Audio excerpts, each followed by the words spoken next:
Good morning everyone. Welcome to PW only IAS. दोस्तों, बात करें अगर हम द हिंदू के फ्रंट पेज की, तो यहाँ पर हमें मणिपुर इम्फाल से खबर आती हुई देखने को मिल रही है, जहाँ पर यह बताया जा रहा है कि बहुत सारे बच्चों के द्वारा, स्टूडेंट्स के द्वारा कर्फ्यू नहीं माना गया, जिस वजह से पुलिस के साथ उनकी क्लैश हुई है। एंड इस क्लैश के अंदर लगभग 50 स्टूडेंट्स हमें इंजर्ड होते हुए देखने को मिल रहे हैं। देखो, दरअसल में ना मैं आपको थोड़ा हिस्ट्री में लेके चलता हूँ। आप लोगों ने ना लाल बहादुर शास्त्री जी के बारे में सुना होगा। जब देखो रेल एक्सीडेंट हुआ ना, जब वो रेल मिनिस्टर थे उनके टाइम के अंतर्गत, तब इन्होंने उन रेल एक्सीडेंट्स की अपनी जिम्मेदारी ली। एंड जिस वजह से इन्होंने मॉरल ग्राउंड्स के ऊपर रिजाइन कर दिया कि मेरे होते हुए यहाँ पे एक्सीडेंट हुआ है, मैं रेल मिनिस्टर हूं, तो मुझे रिजाइन कर देना चाहिए। अब देखो, यहाँ पर अगर हम बात करें ना मणिपुर की, तो मणिपुर के अंदर पिछले 1.5 साल से हमें वायलेंस की खबरें सुनने को मिलती हैं। राइट। अब यहाँ पर स्टूडेंट्स का ये मानना था कि जो स्टेट के सिक्योरिटी एडवाइजर हैं कुलदीप सिंह, उसके अलावा अगर मैं बात करूं यहाँ पर director general of police Rajiv Singh, right, and उसके अलावा जो एमएलएज हैं, उनको मॉरल ग्राउंड्स के बेसिस के ऊपर ना रिजाइन कर देना चाहिए। ऐसा यहाँ पर स्टूडेंट्स का मानना था। इसी वजह से वो राजभवन हो गया, सीएम के रेजिडेंस हो गया, उस तरफ यहाँ पे मूव कर रहे थे। यहाँ पर इसी समय के बीच में यहाँ पे इनकी पुलिस के साथ थोड़ी झड़प होती है, जिसके अंदर यहाँ पे 50 स्टूडेंट्स हमें इंजर्ड होते हुए देखने को मिल जाते हैं। उम्मीद दोस्तों यही रहेगी कि आने वाले समय के अंदर बहुत जल्दी यहाँ पे पीस स्टैब्लिश हो पाए। दोस्तों, स्टार्ट करते हैं। डेट है आज की 11 सितंबर 2024 एंड आप सभी का स्वागत है आज के प्रीलिम बूस्टर न्यूज डिस्कशन के अंदर। पहला दोस्तों जो हम टॉपिक डिस्कस करेंगे वो होगा हमारा इलोंगेटेड टॉर्टॉइस के रिगार्डिंग। देखो, जो इलोंगेटेड टॉर्टॉइस है ना, जिसको आप पिक्चर में यहाँ पे देख भी पा रहे होंगे, ये दरअसल में ना इंडिया के अलग अलग पार्ट्स में देखने को मिलता है। एंड इंडिया के अलावा और भी बहुत सारी कंट्रीज, जैसे आप यहाँ पे आप नाम उसके पढ़ पाओगे, नेपाल, भूटान, राइट, आपका बांग्लादेश हो गया, म्यांमार, थाईलैंड, इंडो चाइना हो गया, चाइना, आपका मलेशिया, डिफरेंट डिफरेंट कंट्रीज में यहाँ पे पाया जाता है। पर अगर हम बात करें भारत की, तो भारत में ना अरावली इसके अंदर पहली बार पाया गया। हालांकि इंडिया में अलग अलग एरियाज में पहले भी देखने को मिलता था, नो डाउट अबाउट इट, पर अरावलीज में कभी नहीं देखा गया था। तो अरावलीज में पहली बार यहाँ पे हमें ये देखने को मिला है। और आपको कुछ बातें और ध्यान में रखनी है, जैसे इसको साल फॉरेस्ट टॉर्टोइस के नाम से जाना जाता है। Northern India, south east Asia, यहाँ पर बहुत अच्छे लेवल पे आपको देखने को मिल जाएगा। Plus at the same time यहाँ पर इसका आईयूसीएन स्टेटस हमें क्रिटिकली इंडेंजर्ड देखने को मिलता है। एंड साइट्स के अंदर ये अपेंडिक्स 2 के अंदर हमें देखने को मिल जाएगा। इसके कुछ थ्रेट्स हैं, जैसे फॉर एग्जांपल इसको फूड के लिए हंट किया जाता है। ठीक है, काफी सारे इसको इंटरनेशनल वाइल्ड लाइफ ट्रेड के लिए यहाँ पे इसका पॉपुलेशन के ऊपर थ्रेट कॉज करते हैं, या इवन आपके डेकोरेटिव मास्क के अंदर भी इसको यूज किया जाता है। तो ये कुछ पॉइंटर्स है इलेंगोटेड टॉर्टोइस के बारे में, जिसका आप यहाँ पे साइंटिफिक नाम पढ़ पाओगे। Plus at the same time आपको ध्यान रखना है, दिस इज क्रिटिकली इंडेंजर्ड और उसको साल फॉरेस्ट टॉर्टोइस के नाम से भी जाना जाता है। इंडियन सब कॉन्टिनेंट में मैंने आपको बताया ना कि इसकी अच्छी खासी जोग्राफिकल डिस्ट्रीब्यूशन है। इंडिया के अलग अलग पार्ट्स में आपको देखने को मिल जाएगा। हालांकि इंपॉर्टेंट बात आपको ध्यान में रखनी है, भले ही अलग अलग पार्ट्स में ये मिलता है, पर हर जगह बहुत ही कम मात्रा में है। यानी कि अगर मान लो एक नदर्न इंडिया वाले या नॉर्थ ईस्ट इंडिया में आपको देखने को मिला, तो वहां पर बहुत ही छोटे पार्ट में देखने को मिलेगा। जैसे अगर मैं बात करूँ ना, आपका मानस भूटान वाला जो लैंडस्केप है, वहां पर भी देखने को मिलता है डेफिनेटली, पर वहां पर भी पॉपुलेशन कम है। इसके अलावा आपका जो हमने राजा जी नेशनल पार्क हमने डिस्कस किया था, वहां पर भी आपको देखने को मिलेगा, पर वहां पर भी पॉपुलेशन कम है। तो हर जगह ये रेयर पॉपुलेशन में देखने को मिलता है। हालांकि डिस्ट्रीब्यूशन इसकी काफी अच्छी खासी है। अरावलीज के बारे में आप लोग जानते ही होंगे। Aravalli are one of the oldest fold resident mountain हमें देखने को मिल जाती है। ठीक है, प्लेटोजोइक जो आपका एरा था, उस समय यहाँ पे इनका फॉर्मेशन देखने को मिलता है। लगभग आपके 2500 से 500 मिलियन ईयर्स अगो पहले इनका फॉर्मेशन देखने को मिल जाता है। अरावली रेंजेस की अगर मैं बात करूँ ना, तो आप जानते होंगे कि नई दिल्ली, उसके अलावा आपका हरियाणा, राजस्थान और गुजरात, ये चारों स्टेट से पास होती हुई देखने को मिलती हैं। मेजर जो इसका आपको देखने को मिलेगा, that is in the state of Rajasthan. लगभग 80% इसकी लेंथ आपको राजस्थान में देखने को मिलती है, बाकी 20% हरियाणा, दिल्ली और गुजरात में देखने को मिलती है। कुछ इंपॉर्टेंट पॉइंट्स और यहाँ पे आप देख सकते हैं, जैसे आपका सांबर सिरोही जो रेंज है, एंड आपका सांबर खेतरी रेंज, ये आपको राजस्थान में देखने को मिल जाएंगी। प्लस यहाँ की हाईएस्ट जो पीक है, that is Guru Shikhar in mount Abu. कुछ इंपॉर्टेंट रिवर्स जैसे बनास, लूनी, साहिबी, ये इंपॉर्टेंट रिवर्स यहाँ पे रावलीज में देखने को मिलती हैं। उसके अलावा copper, zinc, lead, silver and even marble also, जो आपको मेजर मिनरल्स की तरह यहाँ पे इस रीजन में देखने को मिल जाता है। भील, भील मीना और बाकी जो ग्रासिया आपकी जो टाइगर ट्राइबल कम्युनिटीज हैं, वो यहाँ पे आपको अरावलीज में देखने को मिल जाती हैं। कुछ फैक्चुअल पॉइंट्स है डेफिनेटली, बट हमारे एग्जाम पर्सपेक्टिव से डेफिनेटली ये इंपॉर्टेंट बन जाते हैं। दोस्तों आगे बढ़ने से पहले आप लोग जानते होंगे कि 14 सितंबर को मनाया जाता है हिंदी दिवस के रूप के ऊपर। इस हिंदी दिवस के उपलक्ष्य में हम सभी आ रहे हैं प्रयागराज, राइट। तो डेफिनेटली नीचे डिस्क्रिप्शन के अंदर मैंने इस चीज का लिंक दिया हुआ है, वहां पर उस लिंक पे क्लिक करके आप एक फॉर्म को फिल कर सकते हो, जिसके माध्यम से आपको पूरी डिटेल्स शेयर कर दी जाएंगी। ये आप ध्यान में रखिएगा, 14 सितंबर को जो भी बच्चे प्रयागराज से बिलोंग करते हैं वो डेफिनेटली इस इवेंट को पार्टिसिपेट कर सकते हैं, जहां पर बहुत एक्सटेंसिव लेवल पे हमारे आपके साथ डिस्कशन होगा। अगला दोस्तों हमारा जो टॉपिक है वो है अरब लीग के रिगार्डिंग। देखो टर्की के बारे में आप सब लोग समझते होंगे। अगर हम पिछले कुछ सालों की बात करें ना, तो टर्की ने ना अपनी फॉरेन पॉलिसी के अंदर काफी सारे चेंजेस करने की कोशिश करी है। इवन यूरोपियन यूनियन के साथ इन्होंने यहाँ पे अच्छे रिश्ते बनाने की कोशिश करी है। अब अगर मैं बात करता हूँ ना अरब लीग के साथ ना जो टर्की की फॉरेन पॉलिसी थी, वहां पर पहले क्या होता था, टर्की बहुत ज्यादा इसमें पार्टिसिपेट नहीं करता था। इवन अगर मैं बात करूँ ना पिछले 13 साल के अंदर टर्की ने अरब लीग की अलग अलग मीटिंग्स के अंदर पार्टिसिपेट किया ही नहीं। तो यहाँ पर अब क्या कर रहा है टर्की, अब यहाँ पर टर्की क्या कर रहा है, टर्की अपने आप को रोल को रीडिफाइन करने की कोशिश कर रहा है in the global diplomacy and in the regional politics. इस वजह से यहाँ पे टर्की ने बोला है कि वो पहली बार इन द लास्ट 13 ईयर्स वो यहाँ पे अरब लीग के अंदर जाएंगे, उनमें पार्टिसिपेट करेंगे। थोड़ा सा मैं आपको अरब लीग के बारे में एक्सप्लेन कर देता हूं। अरब लीग दरअसल में 1945 के अंदर स्टैब्लिश हुआ था। यहाँ पर टोटल उस समय 7 कंट्रीज हुआ करती थी जब ये फाउंड हुआ। Egypt, Syria, Lebanon, Iraq, Jordan, Saudi Arabia और यमन, ये 7 देशों के साथ यहाँ पे फाउंड किया गया। आज के समय इसके अंदर आपको टोटल 22 देश आपको देखने को मिल जाएंगे इन आपका जो अरब लीग है। ठीक है, आपको ध्यान में ये रखना है कि यहाँ पर आपको ना पीएलओ यानी कि पैलेस्टीनियन लिबरेशन ऑर्गेनाइजेशन, ये भी इसका पार्ट आपको देखने को मिल जाती है। तो यहाँ पर ना ये कंट्री जो आपका अरब लीग है, ये पैलेस्टीन को एक इंडिपेंडेंट स्टेट का यहाँ पे दर्जा देती है। तो ये बात आपको ध्यान में रखनी है। आप पूछेंगे सर क्या इंडिया इसका मेंबर नहीं है? देखो इंडिया यहाँ पर इसका ऑब्जर्वर मेंबर है, it is not a member, full time member नहीं है। इंडिया इसका ऑब्जर्वर स्टेट है। टोटल 7 ऑब्जर्वर स्टेट्स आपको देखने मिलती हैं, उनमें से एक आपको इंडिया देखने को मिल जाएगा। ऑफिशियल लैंग्वेज इनकी अरेबिक देखने को मिलती है और इसके हेडक्वार्टर आपको कायरो इजिप्ट में देखने को मिल जाएंगे। देखो दरअसल में ये ग्रुप बनाने की कोशिश इसलिए थी, या ग्रुप क्यों बना बेसिकली, यहाँ पर ये आपस में ना इकोनॉमिक और मिलिट्री अफेयर्स में आपस में एक दूसरे के साथ कोऑपरेट करते हैं। इवन देखो जैसे मैंने आपको बताया ना कि पीएलओ को ये आपका पैलेस्टीन को अलग से इंडिपेंडेंट कंट्री रिकॉग्नाइज करते हैं, एंड जो आपका जो इसराइल है, इसराइल के अगेंस्ट ये पूरी तरह से है। इसराइल को तो ये देश मानते ही नहीं है, एंड अकॉर्डिंगली इसराइल का जब एक कंट्री की तरह इमर्ज होता हुआ देखने को मिलता है, तो उस समय भी ये सारी कंट्रीज बहुत पुरजोर तरह से इसको विरोध करती हैं। इवन 1950 के अंदर ना ये जो अरब स्टेट्स थी, इन्होंने यहाँ पे डिसाइड किया कि एक दूसरे को ये लोग मिलिट्री सपोर्ट भी प्रोवाइड करेंगे ताकि एक दूसरे को डिफेंड किया जा पाए।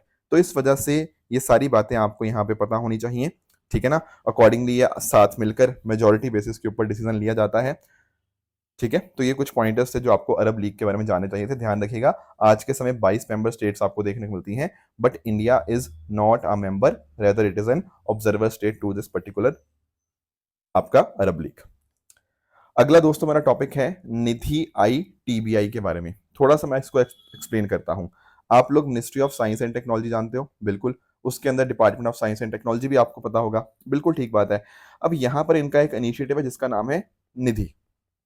क्या है इनिशिएटिव? निधि, ठीक है। तो निधि क्या है? क्या Nidhi stands for national initiative for developing and harnessing innovation program. ये लॉन्च किया गया था 2016 के अंदर। अब इसमें अगर हम 8 साल जोड़ दें तो अब आ जाता है 2024। तो यानी कि ना ये निधि प्रोग्राम के दरअसल में 8 साल टोटल कंप्लीट हो चुके हैं। अब निधि के अंदर अलग अलग कंपोनेंट्स हमें देखने को मिलते हैं। एक है इसमें से निधि प्रयास। प्रयास stands for promotion and accelerating young and aspiring innovators and startups. देखो नाम से आपको पता लग गया होगा, दरअसल में क्या होता है ना कि कुछ एक स्टार्टअप्स होते हैं, रदर शुड से कुछ एक आइडियाज होते हैं। उन आइडियाज को हम प्रोटोटाइप्स में कैसे कन्वर्ट कर सकते हैं, जब पर्टिकुलर वो आइडिया केवल एक प्रूफ ऑफ लेवल कॉन्सेप्ट के ऊपर स्टेज है, या प्रूफ ऑफ कॉन्सेप्ट लेवल के ऊपर जब आपका है ना कोई आइडिया, तो उसको हम आगे मेंटरिंग के माध्यम से, फाइनेंशियल सपोर्ट के माध्यम से कैसे आगे लेके जा सकते हैं, वो निधि प्रयास के अंतर्गत कवर्ड है।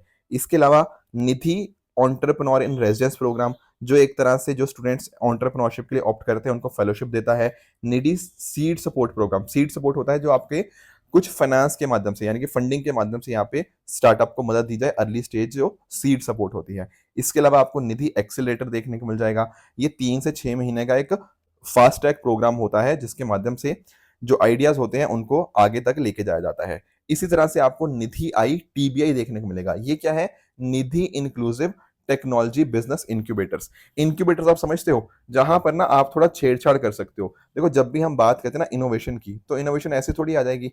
रिसर्च एंड डेवलपमेंट करनी पड़ेगी, चीजों के साथ थोड़ा बहुत छेड़छाड़ करनी पड़ेगी। तो ये सारी चीजें, इस तरह का state of the art infrastructure create करना, ताकि आपके जो स्टार्टअप्स आने वाले हैं टेक्नोलॉजी सेक्टर के अंदर, वो एक तरह से ना इन चीजों के साथ छेड़छाड़ करते हुए आगे बढ़िया हो पाए, अपने आप को कुछ नया इनोवेट कर पाए। तो 3 साल के इनिशिएटिव यहाँ पे होंगे, ठीक है ना, जहाँ जिसके माध्यम से इनोवेशन एंड एंटरप्रेन्योरशिप आपके एजुकेशन इंस्टीट्यूशंस के अंदर होंगे, एंड जिसमें आपके स्टूडेंट्स, फैकल्टी, एंटरप्रेन्योर्स और नियर बाय कम्युनिटीज यहाँ पे इससे बेनिफिट हो पाएंगे। तो यानी कि ना एक अच्छा खासा यहाँ पे इंफ्रास्ट्रक्चर यहाँ पे क्रिएट किया जा पा रहा है, ताकि जो स्टार्टअप्स हैं उनको हम नर्चर कर पाएं। एंड ध्यान में रखिएगा, इसकी जो फंडिंग होगी, it will be by National Science and Technology Entrepreneurship Development Board, NSTEDB। तो ये कुछ पॉइंटर्स है जो आपको यहाँ पे पता होने चाहिए थे निधि आई टीबीआई के बारे में। अगला दोस्तों हमारा जो टॉपिक है that is anti submarine warfare vessels launched. अब देखो, कल भी हमने सबमरीन्स के बारे में पढ़ा था, बिल्कुल, एंड मैंने आपको बताया था कि सबमरीन्स कितनी ज्यादा इंपॉर्टेंट हो जाती हैं because of their under water technology, कि अंडर वाटर डिटेक्शन को करना अपने आप में बहुत ज़्यादा मुश्किल हो जाता है। पर मान लेते हैं कि अगर मान लो कि कोई एनिमी सबमरीन हमारे आसपास है, हमारे वाटर्स के आसपास है, तो उस केस में हमारे पास टेक्नोलॉजी होनी चाहिए ना, इन सबमरीन्स को हम डिस्ट्रॉय कर पाए। बिल्कुल ठीक बात है। अब उसी कॉन्टेक्स्ट में हमने 2 anti submarine warfare shallow water craft vessels, इनको यहाँ पे लॉन्च किया है। समझ रहे हो, ताकि सबमरीन्स जो कि एनिमी सबमरीन्स होंगी उनको हम यहाँ पे मार गिरा पाए ना, उसके लिए हमने यहाँ पे ये 2 वेसल्स लॉन्च करी हैं। आपको ध्यान में ये रखना है कि ये माहे क्लास वेसल्स हैं, जिनका नाम है INS मालपे और INS मुल्की। दरअसल में जो नाम रखा गया है ना, ये आपके कर्नाटका के कॉन्टेक्स्ट में रखा गया है। अगर हम बात करते हैं कर्नाटका की, तो कर्नाटका में जो उडुपी वाला रीजन है, उसके पास में आपको बहुत फेमस बीच देखने को मिलता है, दैट इज मालपे बीच। उसी तरह से यहाँ पे उडुपी के पास में ही आपको मुल्की बीच भी आपको देखने को मिलेगा। तो ये जो 2 नाम रखे गए हैं ना, मुल्की और आपका मालपे, ये दरअसल में आपके कर्नाटका के जो उडुपी रीजन है, उसी के कॉन्टेक्स्ट में यहाँ पे ये रखे गए हैं। ध्यान में ये रखना है कि इनको लॉन्च कहाँ से किया गया, आपका जो कोचिन शिपयार्ड है उनके द्वारा यहाँ पे इनको कंस्ट्रक्ट किया गया था, इनको बनाया गया था।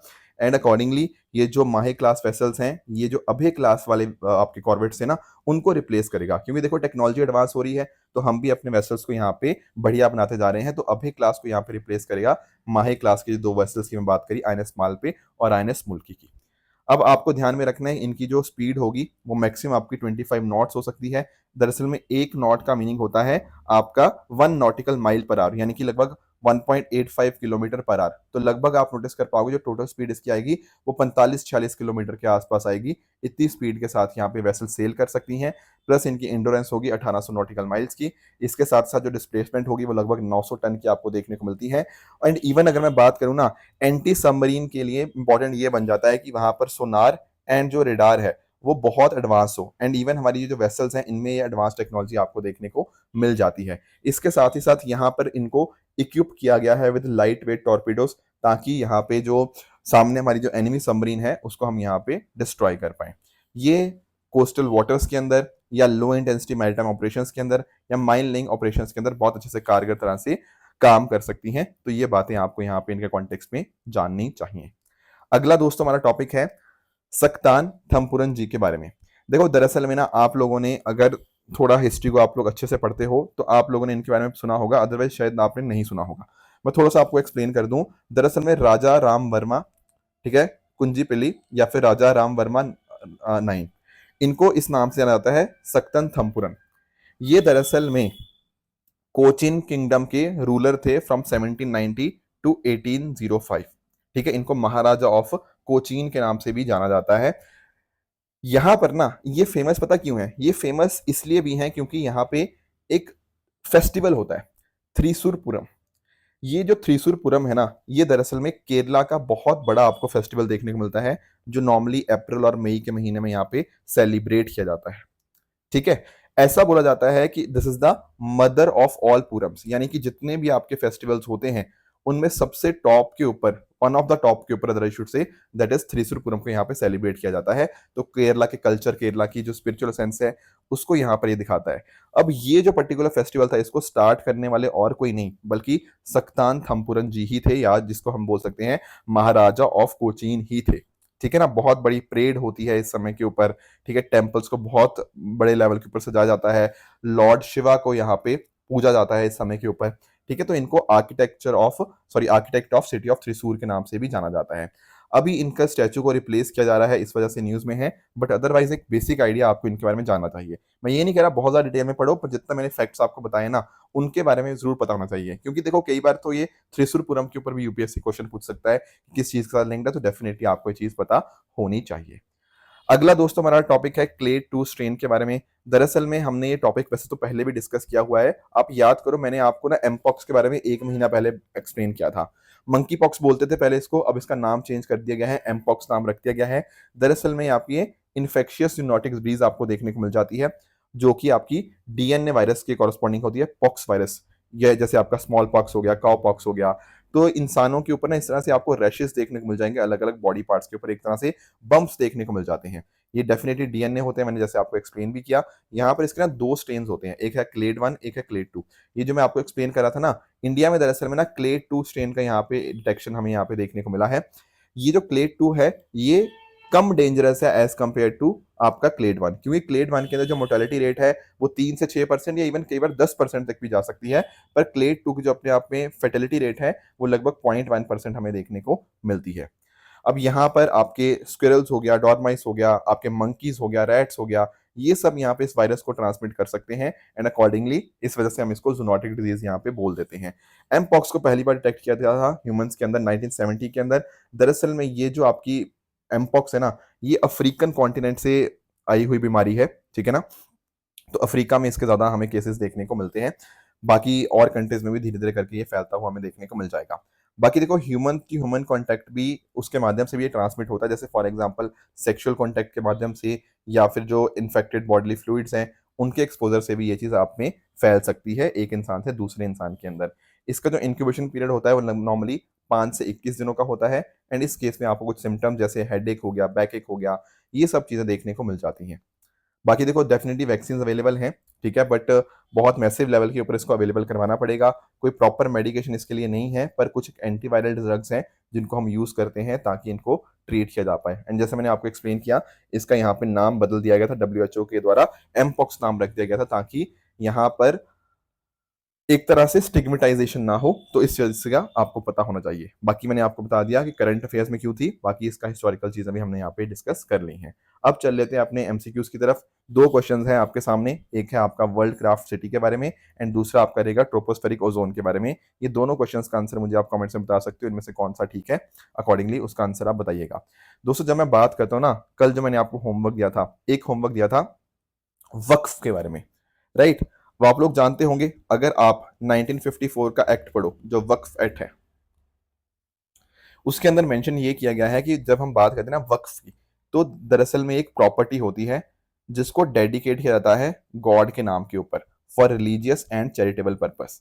मान लेते हैं किसी पर्टिकुलर पर्सन ने अपनी जो प्रॉपर्टी है उसको डेडिकेट कर दिया, वो प्रॉपर्टी इमूवेबल प्रॉपर्टी भी हो सकती है, मूवेबल प्रॉपर्टी भी हो सकती है, पर उसको यूज किस लिए किया जाएगा, जैसा मुस्लिम लॉ के अंदर जिसको सही माना गया है, चैरिटेबल माना गया है, रिलीजियस माना गया है, उस पर्टिकुलर पर्पस के लिए वो प्रॉपर्टी को इस्तेमाल किया जाएगा। ठीक है, तो आप नोटिस करोगे ये वक्फ होते हैं, यहाँ पर ये पब्लिक वक्फ भी हो सकते हैं, प्राइवेट वक्फ भी। बेसिकली पब्लिक के अंदर क्या होता है, जो आपकी प्रॉपर्टी है उसको यूटिलाइज किया जाएगा चैरिटेबल एंड्स के लिए, मतलब पूरी सोसाइटी के। वेरस प्राइवेट वक्फ के अंदर ना, जो भी उस ओनर के डिसेंडेंट्स होंगे उनके बेनिफिट के लिए यहाँ पे यूज किया जाएगा। लीगल डेफिनेशन में आपको इसकी एक्सप्लेन कर चुका हूं। एक बात आपको जो ध्यान में रखनी है कि एक बार किसी प्रॉपर्टी को वक्फ की तरह डेजिग्नेट कर दिया गया, उसके बाद वो प्रॉपर्टी क्या हो जाती है, नॉन ट्रांसफरेबल। फिर उसको कोई सेल नहीं कर सकता, उसको किसी को ट्रांसफर नहीं कर सकता। यानी कि पता क्या हो गया, एक तरह से आपने ओनरशिप भगवान को ट्रांसफर कर दी, ठीक है ना, तो वहां से फिर वो किसी और को ट्रांसफर नहीं हो सकती। तो ये बात आपको पता होनी चाहिए। तो पहला स्टेटमेंट ये जो बात कह रहा है, बिल्कुल ये तो वक्फी डेफिनेशन ही है। दूसरी वाली स्टेटमेंट गलत है, क्योंकि ये ट्रांसफरेबल नहीं होती, इनको आप दोबारा सेल नहीं कर सकते। तीसरी बात है ना, ये देखने में शायद आपको ट्रू लगेगी, इसको समझिएगा। मतलब एक्चुअल में क्या होता है ना, कि कोई भी इंसान वक्फ क्रिएट कर सकता है, मुस्लिम भी एंड इवन नॉन मुस्लिम भी। इंपॉर्टेंट बात बस ये होती है कि वो इस्लामिक प्रिंसिपल्स फॉलो करे। ठीक है, तो कोई इंसान अगर मान लो मुस्लिम नहीं भी है, वो भी वक्फ को क्रिएट कर सकता है। बस शर्त ये होती है कि उसमें वो इस्लामिक प्रिंसिपल्स को फॉलो कर रहा होना चाहिए एंड वो पर्सन अकॉर्डिंगली साउंड माइंड का होना चाहिए एंड उसकी ओनरशिप होनी चाहिए, वैलिड ओनरशिप। अकॉर्डिंगली ये चीज करी जा सकती है। तो पहला और तीसरा स्टेटमेंट यहाँ पे बिल्कुल करेक्ट है, इसलिए इसका आंसर ऑप्शन नंबर बी बन जाएगा। और भी मैंने कल आपको होमवर्क दिया था ईस्ट टेम्पेज के बारे में। देखो दरअसल में पिछले महीने मैंने आप लोगों के साथ ये डिस्कस किया था, जब हमने डिस्कस किया था कि किस तरह से आपका जो तिरुपुर डिस्ट्रिक्ट है या आपका जो थलेश्वर टेम्पल है, वहां पर ईस्ट टेम्पेज का इस्तेमाल किया जा रहा है। दरअसल में इसको टॉपिक का नाम भी यही रखा था, copy of stone inscription on to paper. तो होता क्या है ना, ईस्ट टेम्पेज के अंदर, ईस्ट टेम्पेज एक ऐसा तरीका है जिसके माध्यम से आर्कियोलॉजिस्ट क्या करते हैं, करेक्टर्स को, सिंबल्स को इंस्क्रिप्शन से कॉपी कर लेते हैं एंड अकॉर्डिंगली उसकी एक एग्जैक्ट इमिटेशन जो होती है वो इंक्ड पेपर पे ली जाती है एंड अकॉर्डिंगली उससे फर्दर एनालिसिस किया जाता है। यही होता है आपका ईस्ट टेम्पेज। तो यहाँ पे ऑप्शन नंबर सी इसका करेक्ट आंसर बन जाएगा। अब आ जाते हैं अपने ट्रू फॉल्स की तरफ। ट्रू फॉल्स के अंदर ये कुछ स्टेटमेंट्स हैं, जीएसटी काउंसिल न्यूज में है इसलिए मैंने यहाँ पे अलग से आपका क्वेश्चन ऐड कर दिया। बाकी स्टेटमेंट्स का आंसर आप मुझे कमेंट्स में बता सकते हो। कल जो मैंने आपको होमवर्क दिया था उसका आंसर डिस्कस करें तो दोस्तों इंडियन माउंटेन रेंज आपको साउथ अमेरिका के अंदर देखने को मिलती है, तो ये स्टेटमेंट आपका इनकरेक्ट हो जाएगा। बेपी कोलंबो के अंदर हमने डिस्कस किया था कि ईएसए तो है पर नासा नहीं था, ये दरअसल में जाक्सा था। तो सेकंड स्टेटमेंट आपका भी इनकरेक्ट है। बाकी थर्ड स्टेटमेंट और फोर्थ स्टेटमेंट यहाँ पे दोनों दोनों बिल्कुल करेक्ट है, तो इसलिए इनका आंसर ट्रू हो जाएगा। तो दोस्तों ये थी आज की डिस्कशन। इसी तरह से आप भी अपने एंड पे हार्डवर्क करते रहिए। Thank you so much for joining. All the very best.